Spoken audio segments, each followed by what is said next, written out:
नमस्कार सम्मानित साथियों, मेरा नाम है रामापाल और आप देख रहे हैं Ramapal official YouTube channel. UP panchayat चुनाव पर बड़ा ऐलान, जुलाई में ही होंगे यूपी पंचायत चुनाव, तारीख भी हो गई है फाइनल। संपूर्ण जानकारी से आपको अवगत कराएंगे, आप वीडियो के अंत तक बने रहिएगा। किसी भी तरह की पंचायत चुनाव से जुड़ी जानकारी हम आपके पास सबसे पहले लेकर आते हैं। यूपी पंचायत चुनाव जुलाई में ही क्यों होंगे, यह भी मैं आपको बताने जा रहा हूं। क्या परिस्थितियां बन रही हैं जिसके माध्यम से यह कयास लगाए जा रहे हैं कि जुलाई के अंतिम सप्ताह तक यूपी पंचायत चुनाव कराए जा सकते हैं। सारी चीजों का डिस्कशन हम आज इसकी वीडियो में करने वाले हैं, इसलिए आप वीडियो के अंत तक बने रहिएगा। सबसे पहले आपको बता दें कि यूपी पंचायत चुनाव जुलाई में क्यों होने की संभावना बन रही है, इसकी जानकारी मैं आपको दे देता हूं। तो चलिए बिना देर किए स्टार्ट करते हैं आज की वीडियो और आपको सही और सटीक जानकारी प्रोवाइड कराते हैं। दरअसल इलाहाबाद हाई कोर्ट की लखनऊ खंडपीठ में एक याचिका दायर की गई थी, जिसको सुनवाई करते हुए हाई कोर्ट ने यह आदेश दिया है कि अन्य पिछड़ा वर्ग की रिपोर्ट 10 जुलाई को सबमिट होनी चाहिए। जी हां, यह आदेश 3 जून को न्यायमूर्ति शेखर बी सराफ ने दिया हुआ है। तो सम्मानित साथियों, इस सारी चीजों का डिस्कशन आज के इस वीडियो में हम आपको कराने वाले हैं। आप वीडियो के अंत तक बने रहिए। क्यों ऐसी संभावना लगाई जा रही है कि जुलाई के लास्ट तक यूपी पंचायत चुनाव कराए जा सकते हैं। दरअसल यूपी पंचायत चुनाव का मामला एक बार फिर सामने आ चुका है। यूपी पंचायत चुनाव को लेकर होने वाली देरी पर इलाहाबाद हाई कोर्ट ने पिछले दिनों सख्त निर्देश दिए थे। इलाहाबाद हाई कोर्ट की लखनऊ बेंच ने राज्य निर्वाचन आयोग से प्रदेश में ग्राम पंचायतों के होने वाले चुनाव की तारीख को बताने का आदेश दिया था। दरअसल कोर्ट ने ग्राम प्रधानों का कार्यकाल 6 महीने बढ़ाने के फैसले पर भी सवाल उठाते हुए यूपी सरकार की दलीलों पर असंतुष्टि जताई है। यूपी सरकार ने जो जून और जुलाई के आसपास पंचायत चुनाव होना था, उसमें रोक लगाकर ग्राम प्रधानों का कार्यकाल बढ़ा दिया था, जिसको लेकर के इलाहाबाद हाई कोर्ट ने सख्त टिप्पणी करते हुए 10 जुलाई की तारीख सुनिश्चित की है। इसीलिए 10 जुलाई की तारीख अत्यंत महत्वपूर्ण मानी जा रही है।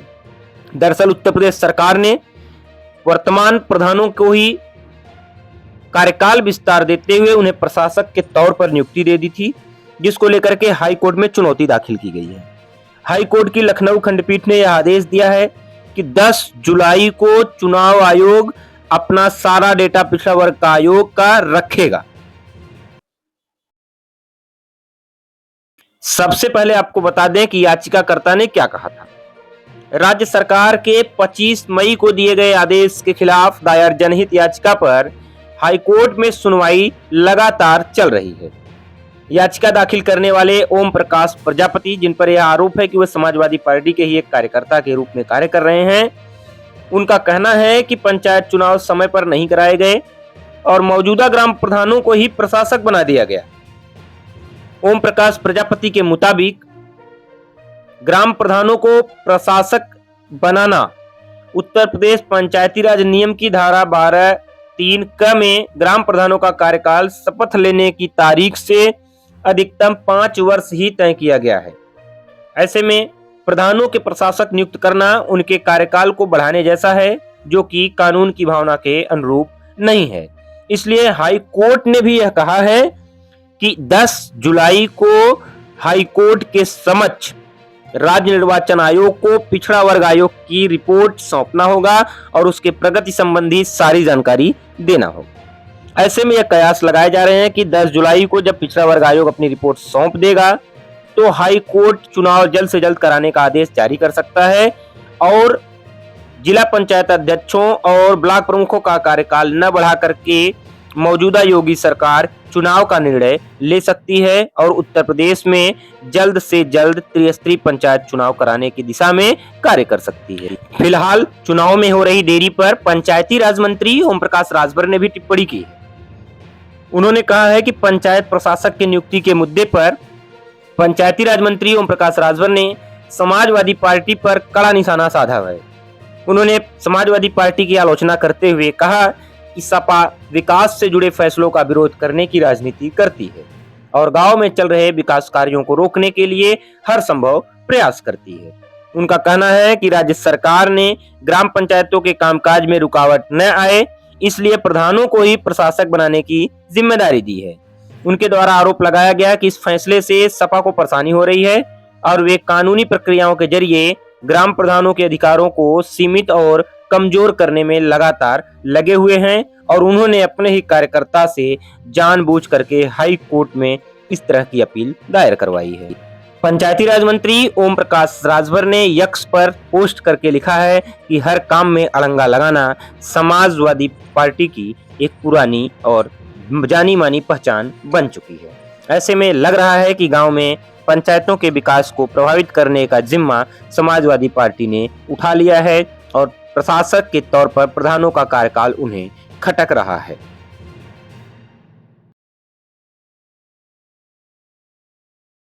चलिए अब आपको पढ़कर सुनाते हैं कि दरअसल पंचायती राज मंत्री ओम प्रकाश राजभर ने एक्स पर क्या पोस्ट किया है। लेकिन उसके पहले एक अहम सवाल आप सभी से पूछना चाहते हैं, क्या सम्मानित साथियों आपको नहीं लगता है कि सरकार जानबूझ करके यूपी में पंचायत चुनाव टाल रही है और पंचायती राज मंत्री ओम प्रकाश राजभर का बयान अत्यंत शर्मनाक है और जानबूझ करके उलझाने वाला है। विपक्ष की सरकार वर्तमान में भारतीय जनता पार्टी की सरकार है तो विपक्ष इसमें कुछ भी नहीं कर सकता है। लेकिन फिर भी चलिए हम ओम प्रकाश राजभर के वो बयान को पढ़कर सुनाते हैं जो उन्होंने सोशल मीडिया प्लेटफॉर्म एक्स पर जारी किया है। हर अच्छे काम में अड़ंगा लगाना समाजवादी पार्टी की पुरानी आदत बन चुकी है। ऐसा लग रहा है कि अब गांव में चल रहे विकास कार्यों को प्रभावित करने के लिए सपा पूरे पंचायत तंत्र को ही अदालती उलझनों में फंसाने की कोशिश में जुट गई है। जी हां सम्मानित साथियों, ओम प्रकाश राजभर ने सारा आरोप समाजवादी पार्टी पर मढ़ दिया है, जबकि वर्तमान में भारतीय जनता पार्टी के सरकार में इनका गठबंधन है। पंचायती राज मंत्री हैं, अपनी नाकामी छुपाने के लिए किस तरह से विपक्ष के ऊपर निशाना साधा जा रहा है। सम्मानित साथियों, ऐसा मत सोचिएगा कि मेरा किसी पार्टी से कोई लेना देना है, मेरा पंचायती चुनाव से लेना देना है। पंचायत में हमारे लाखों युवा जो आज चुनाव लड़ना चाहते हैं उनके साथ सरकार ने खिलवाड़ किया है, इसलिए हम इस बात पर सरकार का विरोध करते हैं। सरकार को चाहिए कि उत्तर प्रदेश में जल्द से जल्द त्रिस्तरीय पंचायत चुनाव कराए ताकि लोकतंत्र बचा रहे। फिलहाल 10 जुलाई की तारीख अहम मानी जा रही है। कोर्ट उस दिन कुछ न कुछ निर्णय ले सकता है, इसलिए मैंने ऐसा थंबनेल पर लिखा हुआ है कि जल्द से जल्द चुनाव कराए जाने की संभावना बन रही है। फिलहाल पंचायत चुनाव में आरक्षण तय करने के लिए राज्य सरकार ने पिछड़ा वर्ग आयोग का गठन किया है। आयोग को अपनी रिपोर्ट देने के लिए 6 महीने का समय दिया गया है। पहले कहा जा रहा था कि आयोग की रिपोर्ट आने के बाद ही पंचायत चुनाव की प्रक्रिया आगे बढ़ाई जाएगी, लेकिन अब अदालत के हस्तक्षेप के बाद ये कयास लगाए जा रहे हैं कि उत्तर प्रदेश में त्रिस्तरीय पंचायत चुनाव की तैयारियां जल्द से जल्द पूरी कर ली जाएगी। हालांकि अब हाईकोर्ट के हस्तक्षेप के बाद सरकार को आयोग की रिपोर्ट अदालत के सामने पेश करनी होगी। इसके साथ ही राज्य निर्वाचन आयोग को भी कोर्ट को यह बताना होगा कि पंचायत चुनाव कब तक कराए जाएंगे। तो 10 जुलाई की तारीख इसलिए हम मानी जा रही है क्योंकि उस दिन हाईकोर्ट के समक्ष राज्य निर्वाचन आयोग और उत्तर प्रदेश सरकार को जवाब दाखिल करना है। सरकार कितनी भी लेट लतीफी कर ले, लेकिन हाईकोर्ट का जो फैसला होगा वह सर्वमान्य होगा। इस लिहाज से यह कयास लगाए जा रहे हैं कि 10 जुलाई 2026 को हाईकोर्ट कुछ न कुछ डिसीजन लेगा। फिलहाल हाईकोर्ट में भी लगातार सुनवाई चल रही है, जिससे लोगों का विश्वास कहीं न कहीं डगमगा रहा है और कहीं न कहीं लोगों के मन में एक शंका बनी हुई है। फिलहाल आपको क्या लगता है सम्मानित साथियों, क्या यूपी पंचायत चुनाव 10 जुलाई के डेट के बाद कुछ फाइनल होते नजर आएंगे या इसी तरह से असमंजस की स्थिति बनी रहेगी? कमेंट बॉक्स में हमें जरूर बताएं। वीडियो को लाइक करें, अधिक से अधिक दोस्तों को शेयर करना ना भूलें। Thank you.